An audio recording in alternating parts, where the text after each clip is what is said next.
Hello everyone, way to humanities में आपका हार्दिक स्वागत है।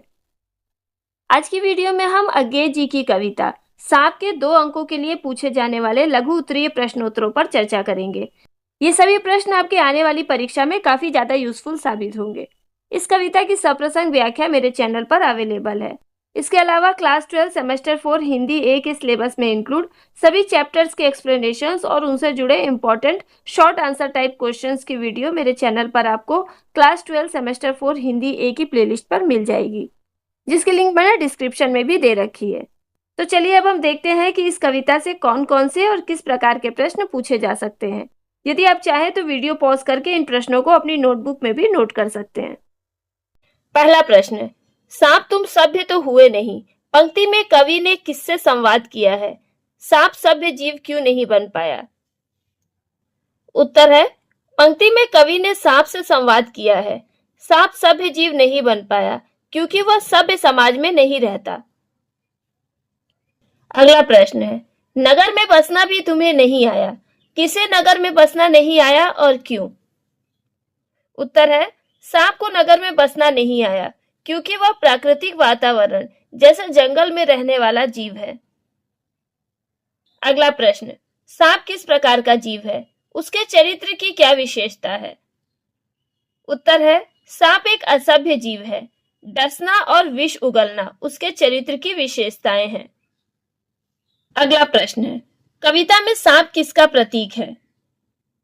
उत्तर है, सांप नगर में रहने वाले सभ्य मनुष्य के भीतर छिपे हुए छल कपट तथा विषैले व्यवहार का प्रतीक है।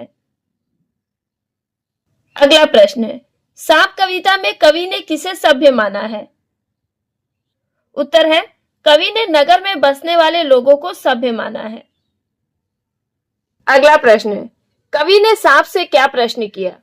उत्तर है, कवि ने सांप से पूछा कि उसने डसना कैसे सीखा और उसके भीतर इतना सारा विष कहां से आया। अगला प्रश्न है, सांप कविता में कवि ने किस पर व्यंग्य किया है? उत्तर है, सांप कविता में कवि ने नगर में बसने वाले सभ्य लोगों पर व्यंग्य प्रकट किया है, जो देखने में तो भले लगते हैं लेकिन भीतर से सांप के समान विषैले एवं घातक होते हैं।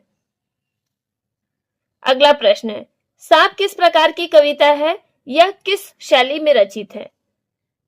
उत्तर है, सांप एक व्यंग्यात्मक कविता है, यह संवादात्मक शैली में रचित है। अगला प्रश्न है, कवि के अनुसार सांप में डसने का गुण कहां से आया? उत्तर है, कवि के अनुसार सांप ने डसने का गुण नगर में रहने वाले उन लोगों से सीखा जो कि देखने में सभ्य और भले लगते हैं लेकिन भीतर से वे विषैले और घातक होते हैं। अगला प्रश्न है, तब कैसे सीखा डसना? पंक्ति में डसना से क्या अभिप्राय है? उत्तर है, डसना से अभिप्राय है दूसरों को नुकसान पहुंचाना। अगला प्रश्न है, नगर में बसना भी तुम्हें नहीं आया, पंक्ति का संदर्भ लिखिए। उत्तर है, प्रस्तुत पंक्ति सांप नामक कविता से ली गई है, इसके रचयिता अज्ञेय जी हैं। अगला प्रश्न, कवि ने सांप में कौन से गुण नहीं पाए हैं? उत्तर है, कवि के अनुसार सांप ना तो मनुष्यों की तरह सभ्य बन पाए और ना ही उनकी तरह नगरों में बसना सीख पाए। अगला प्रश्न, सांप प्रायः कहाँ पाए जाते हैं? उत्तर है, सांप प्रायः जंगलों तथा निर्जन स्थानों पर पाए जाते हैं। अगला प्रश्न, एक बात पूछूं, उत्तर दोगे?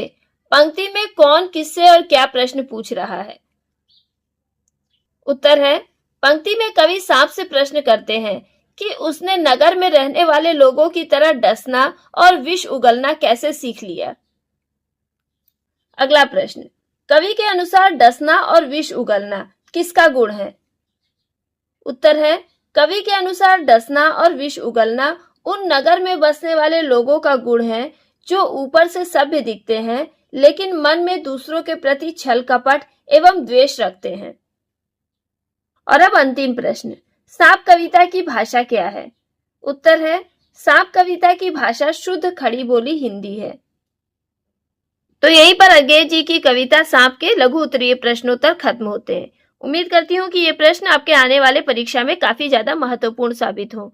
तो वीडियो पसंद आई हो तो इसे लाइक और कमेंट जरूर कीजिएगा, साथ ही इसे अपने दोस्तों को भी शेयर कीजिएगा। जल्दी मिलते हैं अगली वीडियो में नए चैप्टर के साथ।